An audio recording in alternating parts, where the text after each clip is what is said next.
Go ahead and lead us in there, buddy. Welcome to COCBLOK, the coalition of craft beer lovers of Kentucky.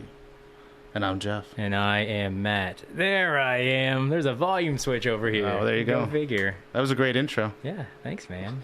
How are you doing, Jeff? It's okay. So we've been away for a little while. We have. You've been in Alabama. Alabama. Drinking milk out of a beer out of a milk carton. I have actually been drinking out of a milk carton. Am I on? Yeah. And we have Mr. Nathan Harrison. Very special guest today. Yeah. Hello. From Life Brewpub. Yes. Nice to be here. Thank you for having Lexington, me. Kentucky's only brew pub. Yeah. First and only First at the and only moment. brew pub. That's right. Really excited. Hopefully, you're happy starting to- the trend. Yeah. Yeah, I mean, it's been really crazy to see a town of Lexington's size for the last 5 years of everything coming online and all this great beer and tap rooms, but no one had done a brew pub. That's right.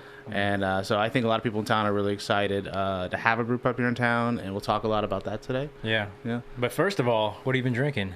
What have I been drinking? I had a so before I came over here, I stopped and got a Melange number 3 from the brewery. From the brewery. Have you had this? I have not. You know this beer? Yes. By the brewery? Yes. And I hate all these beers by the brewery. They're so big and boozy. Did you just drink it by yourself right now? All 5 ounces. Oh, 5 ounces. That's all. I thought you meant you bought like a 750 milliliter bottle and just like chugged it from the bottle and then smashed the bottle over your head before you came in today. That was yesterday. That was yesterday. So we should have aired that yesterday. That was yeah. fun. So I have all 5 ounces of the brewery's Melange 3, and it was just not my thing. Really? So you didn't like it at all? It's all right. Okay. It's just big. Everyone loves it. It's just big and it's sticky boozy, and boozy. it's strong. It's what, like 17% alcohol. Yeah. It's very sweet. I like them. I like them okay. But yeah, you kind of gotta be in the mood for it. You kind of have to like sit down with like, some candles lit and like a fire going, and just kind of like slowly caress the glass, because you really got to be ready for it. Did you drink any Blue Pants in Alabama? No. Oh, you know what? I just realized I brought some Blue Pants back for you. Okay. And it's actually, and I totally forgot what part of Alabama, because nobody actually knows. But it is in Alabama, and I brought some bottles back. They got some good stuff down there. I brought some shelf turds back and stuff like that. But I actually tried a beer down there. It's a peanut butter porter from Horny Goat. You're familiar with the brewery? Yeah, that's actually not from Alabama. No, and we get their distribution here, but we don't get this beer. And I was wondering why. But this thing is like a candy bar in a can, and I've never had anything as like grotesquely sweet and delicious at the same time as this beer. So I brought some back, and you'll get to try one if you're lucky. I've had it. Have you? You've had the peanut butter porter. What'd you think of it? It's okay. It's very sweet. It's peanut probably a lot butter like beer. that Melange 3 that you had. It's just Lighter, like lighter body. Chris Vandergrift gave me one once. but not as boozy. Yeah, it's okay. Yeah. So. Okay. Well, let's talk about life for a bit.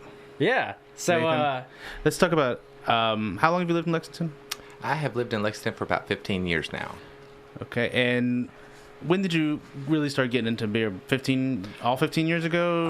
Well, I was born in Richmond, so I've lived in the area. But I started brewing when I was 21, and then it just kind of took off from there.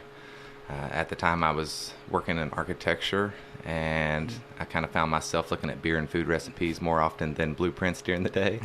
So quickly figured out that was my passion, and then Mr. Gary Spedding at Brewing and Distilling Analytical Services, he was growing his business at the time, and I had been involved with him formal training with just beer sensory, and so he brought me on as lab and sensory manager for a couple of years, and my knowledge for beer just grew leaps and bounds at that point. You're the second former architect who's a beer person in town that I know, because Kevin Patterson, right? That's from the Beer right. Trap. Yeah. So there's something about architecture. Yeah, there's something. You flip over There to must beer. be something about like just like Yeah. the analytical part of it. Like what you were drawn to. It seems like it's just kind of like a natural fit for people. And we see a lot of engineers and stuff that are big like beer nerds and stuff like that too. So I guess there's some sort of correlation. Maybe there. attention to detail. Yeah. Yeah. Yeah. So how long ago was that you were doing the analytical stuff? That was about 4 years ago. Okay. So you got a lot of exposure to a lot of different breweries and what they were doing and what they were maybe doing wrong as well as right. More times than not, Yeah. it was figuring out the problems to make their beers right. So, and that's actually the basis behind that business. For people that aren't familiar, you basically go in and you don't just as romantic as it sounds, you don't go in there and just like drink beer and party and like do like beer pong and stuff. You actually get beer and you find crappy beer, I guess, or you find the crappy part of the beer. It's beer, wine, and distilled spirits, and so you can do everything from basic analytical work just for your government, the federal approvals, and then you can approach it with I'm having this problem in the brew house or along the lines of distribution, and can you help me figure this out? Yeah. So. Okay. So it's like it's not as flashy as it sounds. Because I actually years ago when I first discovered that we had a service like this, which they actually try booze from all over the world or country or like everywhere. I mean imported spirits, wines, beers, sulfite testing. Diacetyl testing, DMS, just kind of a full spectrum of, domestic and there's a lot of people from everywhere that actually seek this company out to test their products. So it's kind of cool that we have them locally. And I first found out about them, and I actually sent Gary my information. And I was like, beer. This is probably like 6 or 7 years ago, and I was like, oh, I'm a big beer guy, and I'd love to get on your panel because I guess people can volunteer to kind of try some stuff. Yes. And in my mind, I'm thinking, I could drink some free beer. This is gonna be awesome. We're just gonna be partying all day, and that's what the whole business is about. And then I started to discover that, like, there's actually, some responsibility involved. And I was like, I'm not really. You're not responsible at all. Yeah, I'm not interested in responsibility. I'm surprised you even got here today on time. Yeah, well, yeah. We should have pre-recorded this episode. When I did the craft writing conference 2 years ago, the other shocker to me, because Garrett Oliver was the keynote, like Gary and Garrett know each other. They know each other really well. And Garrett Oliver from Brooklyn. It's Garrett Oliver from Brooklyn Brewery coming to town and showing real respect for Gary because he knows who he is and he knows what he's about. And that's an interesting facet about Lexington, that we have this really well-known facility here. Yes, and Gary, he has done sensory training even for the Brewers Association is the kind of the group for brewers nationwide, and so they are in charge of the Great American Beer Festival, and Gary has done a lot of training sessions for the judges, and actually got me involved with training judging the Great American Beer Festival. Okay, so you're a judge also. Yes, sir. Oh, cool. You've judged the GABF? Yes. Wow. So I've been there for 5 years and got invited back this year. So can you just drink a lot there too, or are there also responsibilities involved? That's a huge responsibility. Oh, okay. Never mind that. I'm not interested. So you did that. You said about 4 years ago or something. So where were you led to after the? The only reason that I left Gary's lab was due to a surgery that I had to go under. Wow. And so I had open heart surgery, and that kind of set me back for a little while. Now, you're really young to have open heart surgery. Yes, I'm 30 years old. So that was mid-20s, and I had a 3-month-old daughter at the time. So, wow. So yeah, that was I became a stay-at-home dad for a little while, and just kind of started playing around with the idea of actually forming a brew pub. Okay. That won't be stressful at all. No. And starting any business is starting a business will never be stressful. Yeah. So how long have you actually been brewing beer? So about 10 years now. Okay. I started reading about it. They wouldn't even let me buy the homebrew books when I was 20. So I had to order that online, and that's hilarious. Yeah, it was very surprising to me. They're like in the same section with like Playboy magazine. They're like in a plastic cellophane and like a cover on front. Like, you can't even look at this. All right. Yeah. So I ordered in Papazian's book. And everybody starts there. Yeah. Right. The joy. What's it called? The Joy of Homebrew. Joy of Homebrew, yes. Right? Yeah. So I was relax, have a homebrew. Right. Yeah. Don't worry. Relax. Don't worry. Yeah. So I was working in the architecture firm, and my colleague Charlie Downs, his mother, got him a homebrew kit for Christmas, and we just started kind of talking about brewing. We always talked about food, which was of an interest, and the process and the history behind brewing was just fascinating. So it's interesting because this is everybody's story pretty much. Someone gives you a kit, maybe as a Father's Day gift or a birthday or Christmas. And you get really sucked into it. I tried this with my dad many, many years ago. We bought him a kit because we thought he was retired and depressed and all this. We would like to make something. He took it back to the store and got the money. Like, he didn't make anything out And he bought like a case of like Coors Light. He didn't even drink beer, I guess. I tried homebrewing in grad school. Okay. And I was just terrible at it. Just a mess. But He's bad at a lot of things, actually. Malt extract. I can do the extract. I've brewed a little bit here and there. I'm a whiz at But when you're brewing. a beer nerd, like I guess like us too, that's the first question people ask you is, do you homebrew? Do you brew? Yeah. And I'm in the anomaly where I don't brew at all. Sure. And we just drink beer. But so you started home brewing, got into it. What were you drinking, you think, back then? Oh, when I first started home brewing, I was just extremely experimental with all beers. I mean, I can remember picking up a Jolly Pumpkin, the amber ale, and looking at American amber ale style, thinking that's what it was. And it's something completely different. Wow. And I was really confused because I thought I was, I always knew that Jolly Pumpkin was supposed to be a good brewery. That's just, word around the water cooler. And then it was just like, this beer's really good, but I'm not getting the amber ale stuff. Yeah. And then I kind of figured out. Yeah. It wasn't an American. When I was living in Detroit, when they were just starting off, their beers were not funky at first. Okay. And we were drinking them and thinking, oh, these are really nice. And one day I went to the store and bought a 4-pack, because they had the 4-packs back then. There's something really wrong with this beer. And I kept taking it back to the store saying, there's something wrong with this beer. I said, no, man, that's what it's supposed to taste like now. And then they had just started the barreling and putting things in barrels. Right. So are you saying it started as an accident and they embraced it? No, I think I think the early batches, they weren't really barrel aging anything at first. Yeah. I mean, it takes a little time, etc. So, and once he really got into the groove of what he wanted to do there, it was a shocker. Like you said, like I had never really, even though I'd had some sour beers, I had never experienced. And this was a long time ago, so this was probably 03 or 04 or somewhere in that era. People didn't like sours back then. Not really. No, there not were in America very anyway. few American ones available. Yeah, not that farmhouse style. Yeah, right. That he does so well. Yeah, and you can't think of, even then, I don't think Phantom distribution would have been really big. It wasn't here in Kentucky at that point. And who else in America was really, maybe Allagash was doing Sierra something? Nevada was, I was trying to figure out barley wines and Bigfoot and all that stuff, and that's when it was, $9 a 6-pack. Yeah. So. Which was really expensive to us back then. Oh, yeah. And now it's, 16 or 18? Right. Yeah. But, Blackout Stout, just some of the bigger stuff that I just so some totally Great not Lakes. exposed to. Yeah, Great Lakes. Sierra Nevada. Just kind of the bigger distribution guys that were around here, just because when I would go online, that's who I'd read about. Yeah. Right. And then it just kind of grew from there, and I started experimenting with other smaller breweries and kind of exploring the shelf space. And before I knew it, we had tried pretty much everything out there. Everything's available. That was available locally. Yeah. And so we started traveling a little bit for beer and, making beer-specific weekend trips. And this is what it turns into. Yeah, next thing you know, you're driving to Cincinnati for the weekend, or Asheville for the weekend, or Tennessee. Yep. Just looking for something a little bit different. Yeah, exactly. Yeah, this is basically my life right now. Yeah. Only with kids. Yeah, and trying to sneak them in, put fake mustaches on them so they can get into the brewery. So what kind of beer styles are your favorite now to drink or make? Well, I enjoy, there's like 94 per the Great American Beer Style category list. There's quite a few beer styles out there.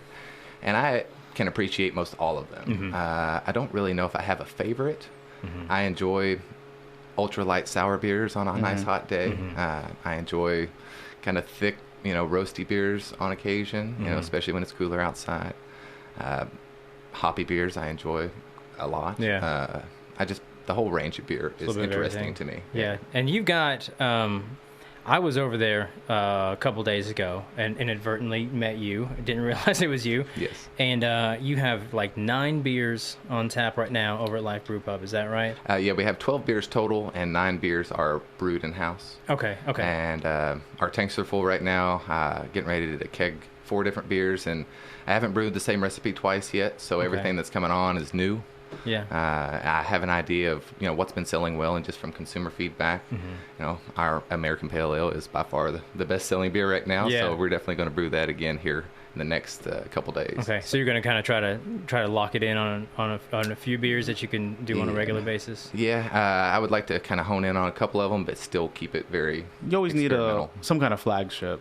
Yes. Something that people come back to again and again. Something that people just recognize. Cougar Bait for Country Boy, IPA right. for West 6. I guess the Wit Now for Ethereal is kind of their thing. That's getting them going. Yeah, and I'm not really set on having the APA, as a flagship, but if it turns into that, cool. And if it turns into something else, I'm completely open to that as well. So. Well, you all got some really good stuff. I tried one of everything, and I was very impressed. What's your favorite beer that you make right now? I think between the Sourdough Saison and the Buckwheat Belgian Brown, both of those were kind of ideas that I had in my head for a while that I did not brew on a homebrew scale. Yeah. And I did them on the pub scale there, and they turned out almost exactly the way I envisioned them. So that's that was awesome. That was really nice. That really happens. Right. And your sourdough saison, it's puckery, it's tart. It does have sourdough yeast. Yeah. So after you mash the grains, you draw the wort off and put it in the boiling kettle. And it was at that point that I allowed the wort to chill to about 110 degrees, which is a great temperature for lactobacillus to grow. Uh-huh.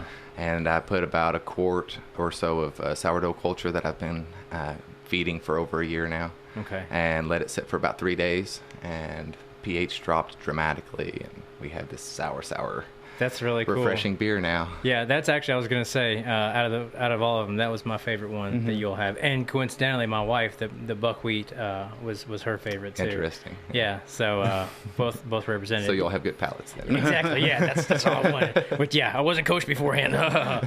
And you were telling me a little bit about the buckwheat brown before we started the show, and I thought it was kind of interesting. Talk about that beer and how that came to fruition. Yeah. So I always enjoy honeys and different varietals of honey, orange blossom or buckwheat, or there's quite a few out there, but the buckwheat is by far the darkest honey that's generally available to us as Americans, and it's kind of got some woody character notes to it. It's kind of got still a floral aspect to it, just from the flower, and I always thought it would be great with a brown ale, and so it was about an 80-gallon batch of brown ale malt bill. And I added 60 gallons of buckwheat honey to that, which is a full 5-gallon bucket. So that was a pretty sticky day. But yeah, it sounds awesome. Yeah. And I've been on a big. I gotta ask. I've been on a big meet. Well, I guess I should say first. You're listening to WLXU 93.9 in beautiful downtown Lexington, as Jeff likes to say. But anyways, sorry. I've been on a huge mead kick, so like I've been keeping up with like honey and the varietals of honey, and I think it's interesting that there's so many different types, and each one it's kind of like a varietal of a grape. Maybe not. Honestly, probably could be even as absolutely distinct, but like what you get is really gonna alter the output of your product. Yes. But buckwheat, did you get that locally, or did you have to outsource that? Because I didn't see that around here. With varietal honey, typically wherever the hive that's being harvested from is set, they need about a 2-mile radius for travel, and it needs to be pretty much unimpeded by other crops. Yeah. Otherwise, you become like a wildflower honey. Exactly. And so that was, I think, from the fields of maybe Pennsylvania. Okay. And then I have also ordered in some orange blossom honey that came from Florida, but they are two totally different. I mean, you definitely get orange citrus notes out of the orange blossom honey. It's a much lighter. It's extremely acidic on the palate. Yeah. And then the buckwheat honey it's not as acidic, and it's just the rich dark color really comes through in the flavor and aroma. Wait, so what are you going to do with the orange blossom? That has gone into a wheat beer that accidentally got oak added to that tank.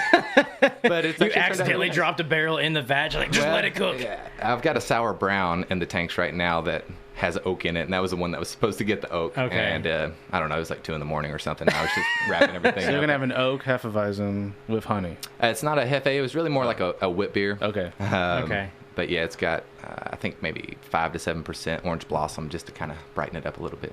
That's cool. That's really awesome. I'm excited. You have to let me know when that comes out. Any plans to do like a braggot? Oh, those are braggots. Okay. So beer and honey at any sort of level is considered a braggot. Okay. And due to the microbrewery license that I'm under now, we can't do a full-on mead. But here soon, I'm going to be looking into getting the winery license so that we can actually produce. So you need a winery license to do the mead? To do the mead, yes, sir. That's interesting. Yeah. I didn't know that. I'm gonna have to look more into that. Because a lot of times, at least on message boards and sites, we consider beer, mead, and sake in kind of the same category, but you're saying the licenses are very different. Yeah, as a microbrewer, we can brew cider up to a certain percentage. I think maybe 7%.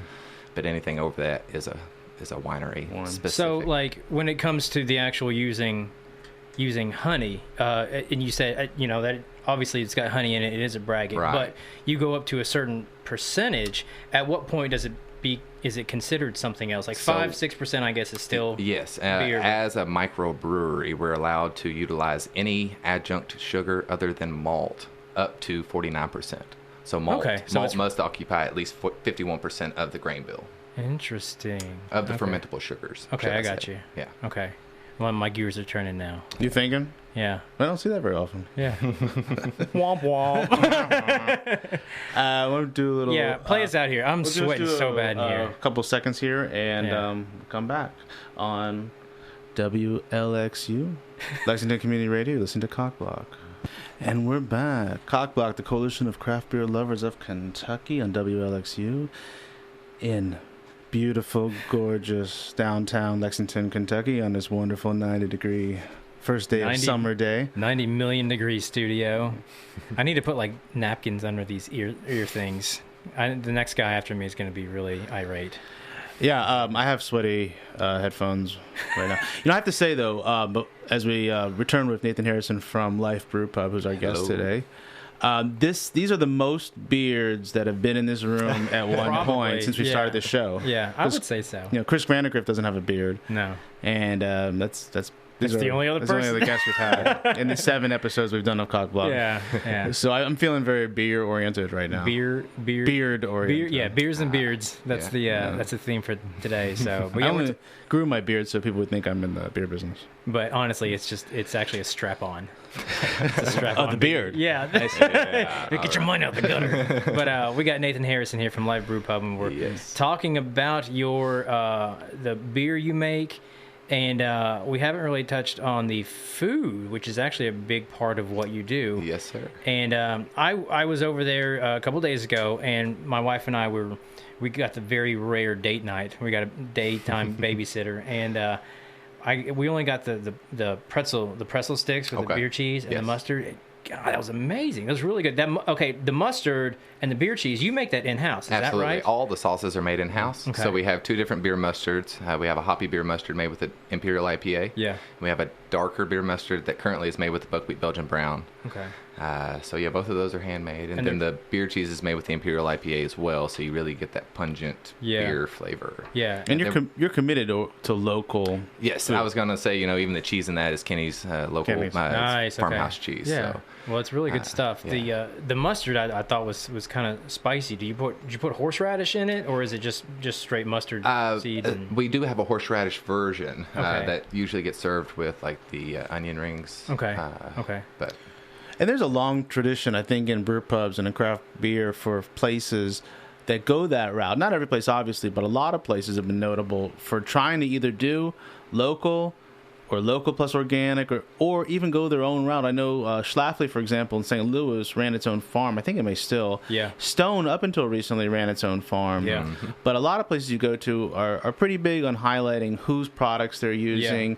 And that's also got to be, though, from another perspective, an economic decision, because it's going to be a little more expensive to go with the small farmers or the small producers than to go with Cisco. Right. Yeah. The concept behind it is, I'm a local owner. The economy that is created locally affects me directly and everyone around me. So if we can, bolster the local economy and the local farmers, we're in a great agricultural state, and it's just ridiculous not to utilize as much as possible. Yeah. So, all of our eggs are local, beef and chicken. Yeah.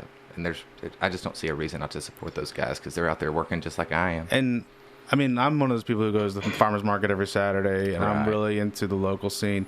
And there's a lot of good local food being made, either people roasting coffee or making products, or just growing or raising animals. Absolutely. And so I'm a huge fan of that part of it. And that really, I think, starts to separate when you open up a brew pub or any kind of restaurant, one from the rest of the places that are out there that just they're going the Cisco route. Right. Yeah. Even our lettuces are just grown. They're grown here in town. So we try to, the closer to the source that you can get with food, the more likely the better off it's going to be. Yeah, and I think that that there's kind of a two-pronged benefit there. It's from a marketing standpoint, obviously you're supporting your community, so you're you're part of the community. Yeah, so you're actually receiving support from the community, but also there's a transparency there as well that people can respect. And then when you're going down that far and you're that open about what you do, people I think feel a lot more comfortable about being around you and stuff. And when you get down to the very nitty gritty to some level, you're probably going to have to call Cisco, for salt or something like that. Yeah, and we do utilize Cisco for some peripherals and but the crux of your business, that's really cool, and that's commendable. But it's also maybe I don't know if yet. You've only been open a few weeks.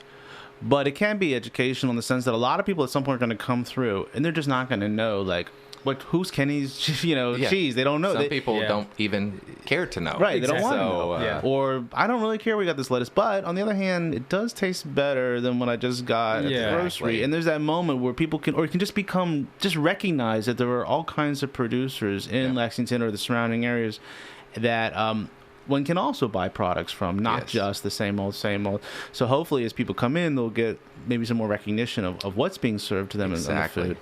And we even have a guy that stops in. He does some foraging in the wild and does some kind of mushroom farming. So when Really? he comes in and has... Make sure he gets the right mushrooms. right. Or the wrong ones. But, wild dill and... That's awesome, man. some things like that we kind of throw in here and there, and it just really... It's kind of interesting. That's so cool. The So more that we can draw in for that, I think the better off everybody will be. Exactly. So you've been there. I went, I think day 2. Okay, what did you get? I got a hamburger. My daughter got the empanadas that have lobster in them. Lobster mac and cheese. Yeah, really With interesting. Gruyere, yes. And Wow. what did my wife get? I think she got a salad and something else. I can't remember exactly. It's day 2. It's also like Yeah.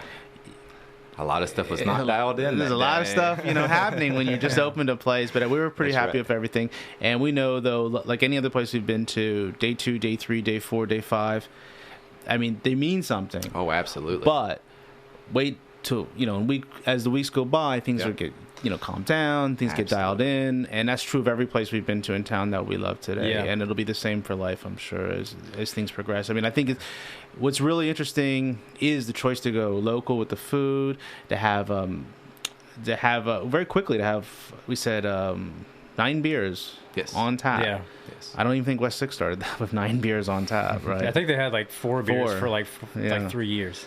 So it's also, the other part of it is really ambitious, I think, and is really interesting, is not just to open a restaurant, but to say, okay, we're going to do breakfast, lunch, and dinner. I mean, we're going to go big. We're going to go all out from the start. Yeah. Right. I mean, first of all, you're going to be exhausted Yes. if you're there all day. Yes. But what really motivates that to say, well, I don't want to do lunch. I'm not going to open at 11 like a lot of brew pubs. I'm going to open at 7:30 or something. Well, we're like that. actually, during the week, we are going to dial back on breakfast and just open at 10 and kind of do like a brunch. Yeah. Just because the early morning stuff is just kind of wearing me out right now. Yeah. But It's very ambitious. but we are going to stick with the full blown kind of brunch buffet and interesting stuff on the weekends.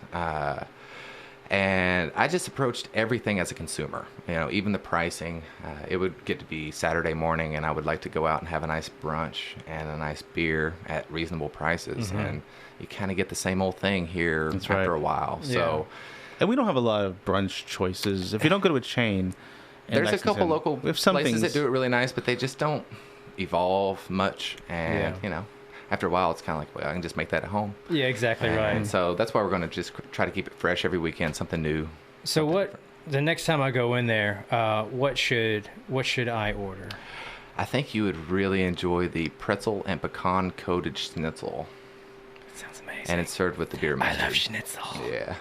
That sounds really good. And our actually. bratwurst are also made in-house. Okay. And so we have a regular beer bratwurst and also a habanero beer bratwurst that's, again, served with the beer mustard. And, Nice. very Okay. delicious. Does it come with like sauerkraut, or anything like that? Yeah, there's a couple different ways. So you can Okay. have one topped with our Mile High chili, which is Yeah. a roasted green chili and pork-based thing that people really seem to enjoy. I love it. I usually have a cup of it every day. That was my lunch today before I Right. ran out. But so you can get it topped with the chili and cheese, or you can get it topped with peppers and sauerkraut. You Yeah. can get it topped with kind of traditional onions and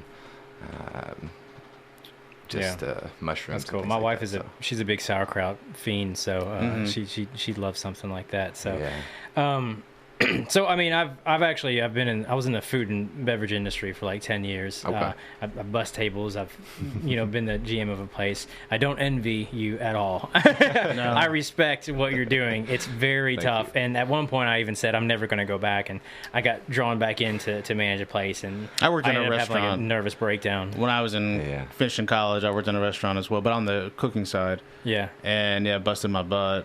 First of all, the head chef hated me because I didn't work my way up through bussing or washing dishes.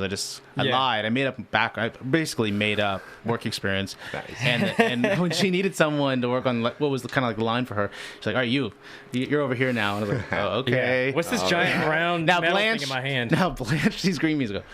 Yeah. What's blanch mean again? Yeah. Is that a guy that works back in the dish tank? Do you know what blanching is? Yeah. No. Oh, it's when you quickly. Yeah. I don't actually cook, so. Drop the. I guess I should in the hot water. have said the caveat as I was all in the front of the house. I worked as a cook on it's a training basis, but.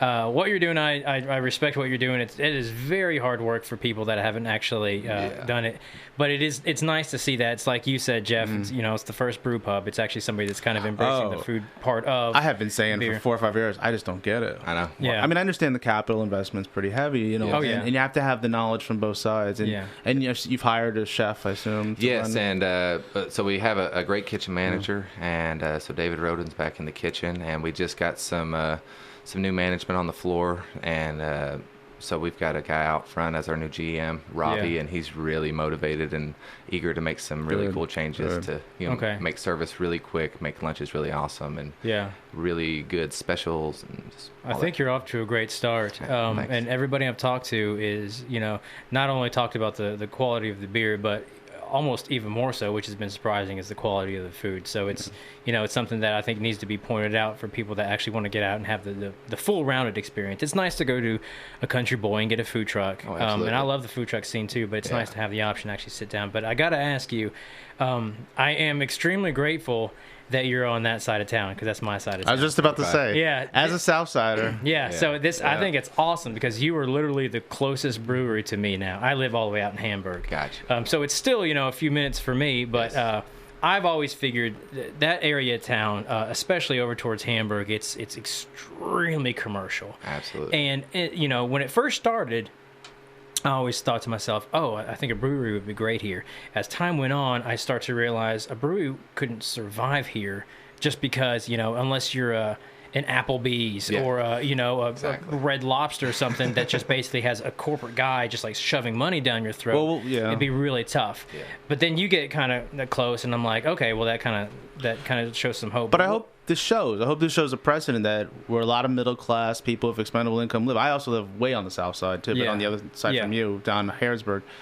Like, lots of us live on the. Well, we do. We live on this side of town, but we go downtown. Yeah. And now maybe people who are wanting to think about it in the future, if we see more breweries after the next couple that open, might start thinking, maybe I also should be on the south side of town. Maybe there's something that's happening besides, we'll see BJ's, we'll see a chain coming at the mall, and that chain is going to kill it and do well. Yeah. But to show there is an audience for this, and there's a growing audience for this, and it's not the same old beer nerds that have been going downtown all the time, but they want to hang out and have lunch and have dinner. Yeah. And you're really not that far from downtown when you think about it. No. But where you're at, I guess what prompted you to kind of go in that area? Was it literally just cheap rent, or did you see something hopefully like forecasting of that in that area? Nothing's cheap nowadays. Yeah, that's true too. Yeah. So I did have the concept kind of dialed in for the Richmond Road corridor. Basically, it is the second busiest road in Lexington. Yeah. We're in between the interstate and Rupp Arena, so I thought that there would be some pretty good traffic going through there. And there's a lot of small business, so I think we can, quick lunches. We're gonna implement a salad bar, all you can eat lunch, and there's a Home Depot across the street. Home Depot and Lowe's, and there's not Home Depot, excuse me, Lowe's, but there's a Home Depot, just a little bit down. Right. Yeah. So there's a lot of just kind of and smaller business too, kind of around Patchen area and all of that. Yeah. So the construction for the brew pub was a little bit limited due to some older laws that are set in place with, you had to stay so far off of residential and things like that. So a lot of places also weren't large enough for a brewery and a restaurant to exist. So we have a really nice patio space, and we've got a pretty nice, the interior is pretty large as well. So that space just kind of opened up, and I'm surprised at how well lit it is too, because the place before you was a bar that was really. Oh, that was a bar before. Yeah. It was so dark. What was that bar called? I can't remember what it was called. I don't think I actually went. I don't know what. Yeah, the one right before that was unfortunately called Four Plays. Oh, there you go. Okay. With a Z. And before that, I believe it was called the Attic. Attic. I think I stumbled in there once when I was just in that area when I was younger. I know that area just because of the store. There's a store next door that sometimes we shop at. Gotcha. So I was always kind of guessing, where's Life going to be? I knew it was going to be right in that area. In that area, you know, but I didn't know exactly next door to it. Yeah, my wife's salon is actually in Patchen, so I'm gonna find a lot more excuses to go to her to get my Don't beard you need a cut. haircut? Yeah, and just walk across the street. Yeah. So you're listening to COCBLOK, Coalition of Craft Beer Lovers of Kentucky, and WLXU FM in a very sweaty studio where once I stand up, my colleagues are going to see how wet my shirt is. I want to get the audio of you standing up in here. Oh my god, it's going to be something. Let's just have a little bit of music for a second. Okay. You're listening to COCBLOK, the Coalition of Craft Beer Lovers of Kentucky. I don't ever know who's gonna lead us in. You need to give me like one of those like Shooter McGavin pointers. Well, I thought you were over in the corner. We have this thing where you can make pancakes in here, even though it's really hot, and he's making pancakes in the corner. So I don't know what's going on. But I played that song for you, man, because I know how much you like the Beastie Boys. Well, I actually do enjoy the Beastie Boys. I don't listen to a lot of hip hop, but they're kind of like in a league all of their own. But anyways, you're listening to WLXU 93.9. Matt and Jeff here with Nathan Harrison from Life Brewpub. Hello. Talking about beer and food and what is. So we've discussed a lot about your current business, and there's a lot of good stuff going on over there. What do you have in plan for the future? So just the immediate future, we're going to start incorporating live music on the patio. We've got a great space out there. Any heavy metal acts? Probably not heavy. Okay, if you need help booking somebody, just let me know. I know a guy. He's awesome in his garage. You're friends with Metal Rage of Death, right? Probably, yeah. Wow. Yeah. So that'll start to happen kind of on the weekends. Then later on this week, we're going to have the all-you-can-eat soup and salad bar. That'll start at lunch and dinner time. Mm-hmm. And that concept will kind of start to evolve. So look out for some of that information. Nice. Good deal. What you had talked about accidentally oak aging that one beer. Do you have any plans to do any sort of like a barrel program? Because your space, I haven't been in the back, and maybe next time I go over there, I'd love to check it out. Yeah. But I don't know what kind of space you're working with. Can you implement something like that, or have you considered it? Yeah, I can throw a couple barrels in there right now. Mm-hmm. Up until this point, I was just trying to get beers on. Of course, yeah. I wanted to have a nice variety just because I get tired of drinking the same old thing. Yeah. So that's why I have everything from roasty to sour to hoppy beers. Yeah. And I would love to utilize some bourbon barrels. Mm-hmm.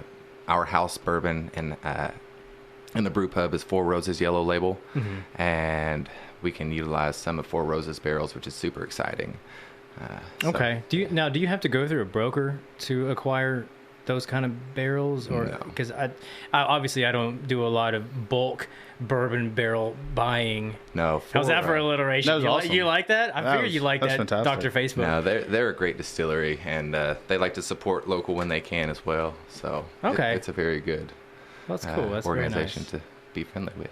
Good deal. Now, I'll be honest. I mean, you're just such a mellow kind of person. Can you run a business and be mellow? You got to yell at people sometimes. You have to get on their case sometimes. Or you don't really want to, but it must be really difficult to be super mellow. Have you punched anybody yet? No punching. And you're dealing with customers, which are the worst kinds. Customers are probably second to patients as some of the worst people you can deal with, right?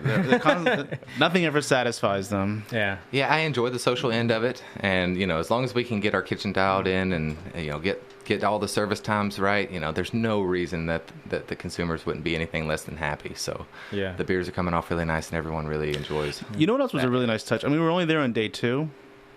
And you already had crayons and and pictures, which you were already thinking ahead. Like, people are going to be coming in as families. Well, on day 2 already, there was, would you like a crayon? Would you like a picture to draw? Yeah.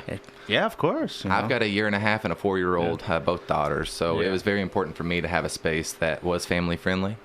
And we have coloring sheets that are intricate enough for adult coloring if you have a couple beers. That was Jeff's the real question. I did color a little bit. Yeah. Can I get the full 36 crayon box, please, from this vault in the back? I know how he is. Well, I got a 2.5-year-old, so if you could just implement like a tablet that's got like Elmo on repeat, that would be perfect. We'll be there every single day. I don't think I could could do that one. Minecraft for Yeah, kids. Like yeah. every table has Minecraft built into it. Once we do I'll the never heavy be able to metal, leave. once we do the heavy metal band Saturdays, then the tablets will be Yes. the next step. So, Yes. well, that's cool. I don't want to jump too far ahead and start picking your brain on packaging and stuff because that's a long way to go. But when you're not at Life Brewpub, the other hour of the day, I guess. Maybe two. Maybe Yeah. two. What kind of places around town do you like to frequent? My bed. That's my life right now. Okay. So Okay. it is fully encompassing. Yeah. That's cool. Yeah, unfortunately, it might be like that for a couple years. Yeah, I mean, I think the management end of things is really tightening up, and we're Yeah. getting some really nice procedures in place that, I'm going to be able to just really focus my time on the brewery, Yeah. and then actually get some days off. Yeah.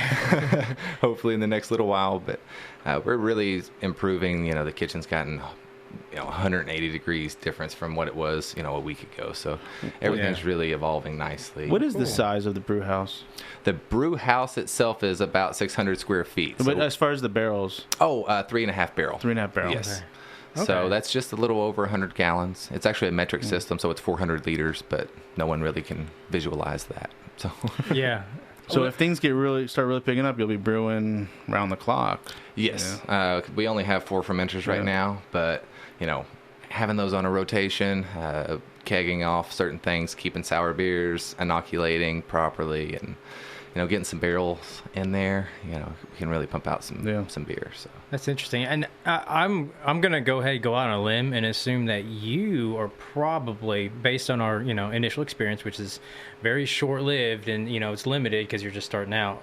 But I would say you're gonna outgrow that pretty quick. You would yeah, think. I would like to. You would Yeah, yeah. So I mean, I think that's what happens to a lot of places that start. Let's say even 3-barrel, or I don't know if you've ever been to Great Flood in Louisville, which I think is even smaller. Really? And now it's taken a few years, but they are building another facility. Right. Because their setup was so tiny, and that little plastic fermenters. If you've ever been to One Tree, I think it is in Nashville, where they also have these little plastic fermenters. Asheville? Asheville, North Carolina. It's called One World. Excuse me, One World. Okay. One World, which is in Asheville. They have really small setup. But Great Floods was so tiny, and it did get to a point where they knew this just wasn't going to... They're just brewing constantly, round the clock. Right. And that's a good thing to have. That's a good problem to have, obviously, if you get to the point where 3-barrel is just too small. Yeah, I mean, the 3.5 barrel is great for the pub pub setup because I can have 9 different beers on tap and not have a huge inventory that's just aging. So which you don't want right now. No, absolutely not. And we can keep a nice variety without just worrying about new stuff's going to come on tap more often than just having the same old thing. So but it all depends batch. on how one sees growth or sees the future. That's right. Do you want to be recognized throughout the state, which means distribution at some point would have not day one, but in a year or so, is distribution going to come into effect or not? And I think a lot of breweries, when they start off, that's part of the struggle of meeting the demand at first, and then do I want to expand outward throughout the state and be in some other places? Yeah, there's been a really great experience, I think, with the beers, and people are trying to get me to get beers out on taps elsewhere. Sure. But just the pub scale, it's just not Which is really, a whole other... It doesn't not viable. I just don't have the inventory to do that right now. Yeah. But, if we can do well in the next couple months, we can definitely expand. Yeah. So. And then hopefully in August, be present at festivals or something like that, where people can see your beers. Yeah. Yeah, and be we'll definitely introduced. start visiting the local festivals and become a part of the community once we kind of get everything location dialed in. Yeah, we're going to look into some other things in the future as well. So and it's infinitely more complex when you have to manage the food side as well, and Absolutely. you got like this full spectrum. So. Absolutely, because the brewery to me was pretty simple. Yeah, the but- restaurant has been the complex part. If people are already talking about it a few weeks in, that's a good sign too, because that just shows the excitement, and the people who love beer and food here in Lexington really love it and want to just see it out there and see it get attention. Right. Yeah, I would like to see you just buy the rest of that shopping center. Me too. Honestly, yeah. Me too. Yeah, I mean, I can only go to that Indian grocery store so many times. It's not Indian though. Whatever it is. Yeah, it's a Middle I Eastern. forgot. Yeah, you Hey, probably Teresa actually is there great. every They've sold Teresa's me good. some coriander and stuff for my wit, so There you they're go. a great store. Yeah. Love Yeah, locally we sourced get right feta cheese there. there sometimes. Do you really? Yeah. That's cool. And Yeah. Bulgarian feta. They've got some good stuff in there. Yeah. Yeah. Nice. Yeah. You need to get out, man, and try some. I know you like Applebee's, but there's some other places for food around Who town. doesn't like Applebee's, man? I don't like You get the Applebee's. Brutus. Do they still call it the Brutus? I can't I remember. couldn't tell you. I don't know. I don't think I've been to an Applebee's in 30 years. It's like 128 ounces of beer for like 120 ounces of beer. something like Bud that. Light? I can't remember. Yeah. Yeah. That's all I drank when I was in grade school. You drink 120 ounces of beer at a time I'm sure. of Bud Light. I'm sure I'm not the only one, right? Am I the only one? Is that the way it goes? Did you get to keep glass? Well, I don't know if it was like on purpose or not, but I'm sure I got a few of those laying around. Yep. So that's cool, Wow. man. It's been a sweaty show today. I'll tell you.